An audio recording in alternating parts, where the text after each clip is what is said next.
So in chapter 5, you performed operations on polynomials, and now you're going to find the sum, difference, product, and quotient of functions, as well as find the composition of functions. And so your new vocabulary is composition of functions, and you probably haven't done this very much. So operations on functions are fairly simple. If you have two functions, let f of x equal 2 of x, and let g of x equal negative x plus 5, if you see this notation, f plus g of x, then all you're doing is simply adding f of x plus g of x, as they've done over here. If you see f minus g of x, all you're doing is taking f of x minus g of x, as they're doing over here, and you simplify your answer and combine like terms. If you have f times g of x, then you're simply taking f of x times g of x. So over here they've taken f of x, which is 2x, times g of x, which is negative x plus 5. They've distributed and gotten negative 2x squared plus 10x. And if you have f divided by g of x, you take f of x divided by g of x, and you have to make sure that g of x doesn't equal 0. So there is a restriction on your domain in that case. So given that f of x equals 3x squared plus 7x and g of x equals 2x squared minus x minus 1, find f plus g of x. So in this case, we're going to take f of x plus g of x. So f of x is 3x squared plus 7x, and g of x is plus 2x squared minus x minus 1. So we're going to get 5x squared plus 6x minus 1. And we would say f plus g of x equals that. Given that f of x equals 3x squared plus 7x and g of x equals 2x squared minus x minus 1, find f minus g of x. So this time we're doing f of x minus g of x. So we're going to do 3x squared plus 7x minus, and put it all in parentheses, 2x squared minus x minus 1. And we'll simplify it from there. So we get 3x squared plus 7x minus 2x squared plus x plus 1. So we get f minus g of x. Combining like terms now, we get x squared plus 8x plus 1. And given that f of x is that and g of x is that, they want f times g of x, so we're taking f of x times g of x. So we're going to take 3x squared minus 2x plus 1 times x minus 4. So this is where we have to be sure we distribute all three of these terms here to everything over here. So we're going to take 3x squared times x minus 4 minus 2x times x minus 4 plus 1 times x minus 4. And you really got to be careful not to lose any terms here, and I think that is the best way to make sure that you're keeping track of it. So now we have f times g of x equals 3x to the third minus 12x squared minus 2x squared plus 8x plus x minus 4. Now we combine like terms, and we get f times g of x equals negative 9x, nope, that was bad, equals 3x cubed minus 14x squared plus 9x minus 4. And our final one, given that f of x equals that and g of x equals that, we want to do f of x divided by g of x. So this is going to give us 3x squared minus 2x plus 1 over x minus 4.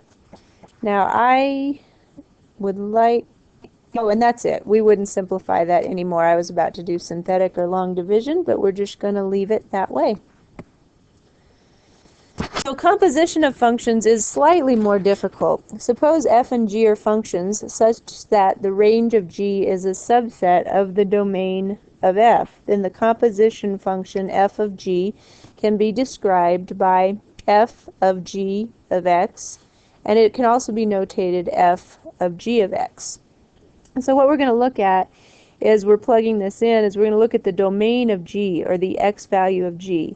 And we're going to plug that into g to see what that range value is, or what that output is. Whatever that output or range value is for g of x, we're going to plug that into f of x, and that's going to give us the composition of that function. So to find f of g of this function, so we're given this function, f of x is these four ordered pairs, and g of x is these four ordered pairs. So the first thing we're going to do is find f of g of x. And I know that looks like fog, but that said f of g of x. So the first thing we want to do is we want to evaluate the domain values of g. So we're going to first evaluate our very first domain value is 7, and when we look at that range value, we get 0. So now what we do is we take that 0 and we plug it into f of x, and we get that it equals -1. And then we're going to go through all of these ordered pairs and do that. So now we have our next domain value is -1, and that gives us an output of 7. So then we put that output value into f of x, and we look up here and we see that where x equals 7, then our output is 7. So now we're going to look at our next domain value in g of x. So we're going to look at g of 4, and that equals 9. So we're going to go plug in that to our f of x, and we see that where x equals 9, f of x equals 4. And finally, our last domain value in g of x is 8. And so we're going to say the output there is 2, which gives us f of 2, which equals 6. So that would be our composite, that's our evaluation of f of g of x. Now if we want to do g of f of x, we're looking at the opposite thing. This time, this is our inner function. So we're doing g of f of x. So this time we're going to look at our domain values of f of x. So we're looking at f of 2, which gives us an output of 6. So that means that we're plugging that into g of x, and we get g of 6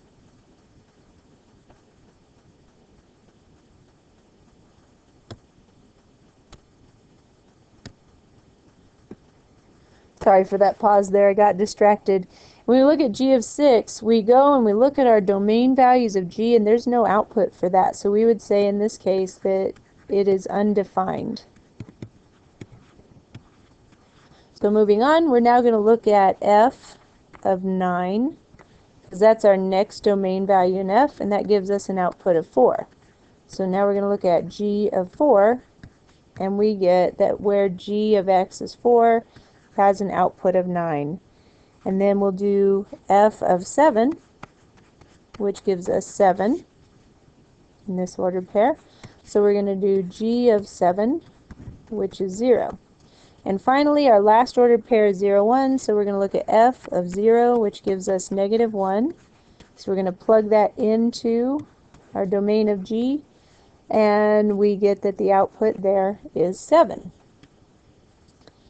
So find f of g of x and g of f of x for these two functions if f of x equals 3x squared minus x plus 4 and g of x equals 2x minus 1. So for our first one, we're looking at f of g of x.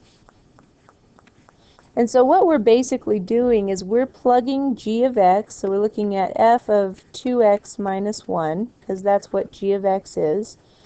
And we're going to plug that into f of x everywhere that x occurs. So I'm going to color code a little bit on that. So we have an x here and an x here. So I'm going to do 3 times 2x minus 1 squared minus 2x minus 1 minus 4. So everywhere that x existed in f of x, I've now plugged in our g of x values. And so we get f of 2x minus 1 equals 3. When I FOIL this out, we get 4x squared minus 4x plus 1 minus 2x plus 1 minus 4. And so now I get 12x squared minus 12x plus 3 minus 2x minus 3. And my last step of combining our like terms is 12x squared minus 14x, and then our constants cancel out. So we would say f of g,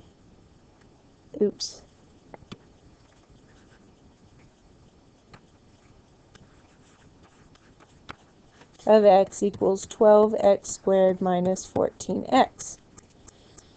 Now the next one asks us to do g of f of x, and I wish I had left myself more room on this page, so I'm going to kind of go down here. So g of f of x. And so we know that g of x is 2x minus 1. And so in this case, we're going to plug in that f of x value everywhere that this x occurs. So we're looking at g of 3x squared minus x plus 4. So that equals 2 times 3x squared, minus x plus 4. And I ran out of room. There's a minus 1 out here off to the side. So I'm having issues with my pens. G of f of x is going to give us 6x squared minus 2x plus 8 minus 1. So g of f of x equals 6x squared minus 2x plus 7. And so that's it on composite functions. That's what we're going to work on in class when you come in on Tuesday.